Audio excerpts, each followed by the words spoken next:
This world is all about branding and marketing. The #1 branders in the universe is the United States.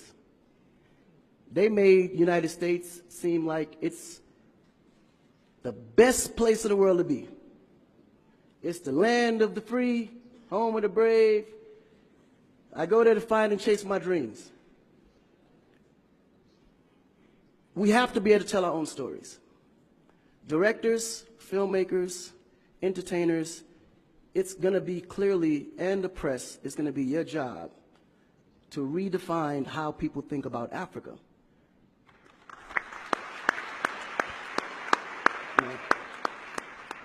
Because you're here, you see what's going on. You clearly can see in a vivid picture the good, the bad, and the ugly. What you choose to put out there is what the world is going to get. Because I can tell you right now, in Chicago alone, there's more people dying in Chicago than there was in the war in Iraq. But you would never see that. There's a lot of things that's happening in the U.S. that you would never see because they choose to show you what they want you to see for... Yeah. It's about country integrity. You have a certain reputation you have to keep. No one puts their family business out into the street.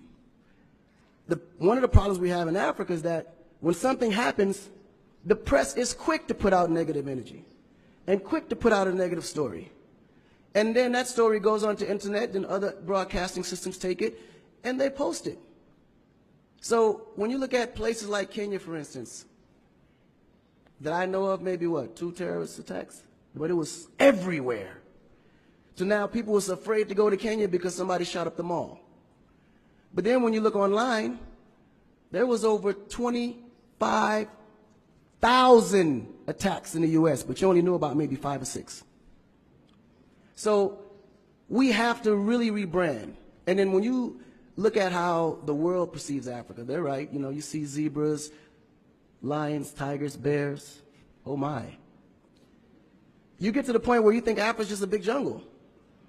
The images that they're showing of Africa is historical images.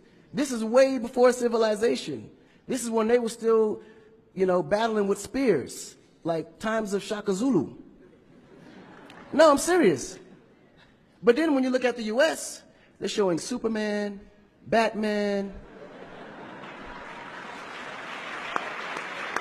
you know?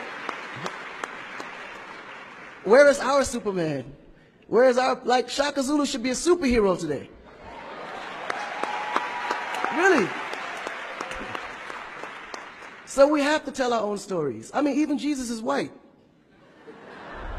And you believe it. But it's okay because how you were framed, if you taught something from the day you were born, and your mother taught you that, your father taught you that, it's real. You never look at your mom and your dad as liars.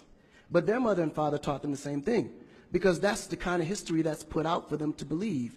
Our history books in the U.S. is all white American history, culture that's been borrowed from other nations. But Africa have to teach the same history of our ancestors, the great things that they have accomplished. You know? And it's going to be the jobs of directors like yourself, filmmakers like yourself, to narrate that story. How do we want to be perceived? How do we want that story to be narrated to the rest of the world? This younger generation, we kind of figured it out. Because now, when you look at hip-hop in America, every rapper is rich. Gold chains, Bentleys, nice girls by the pool with bathing suits in his big mansion. And then, when the video's over, they get on their phone and call an Uber. They don't even come in the Bentley that you just saw in the TV.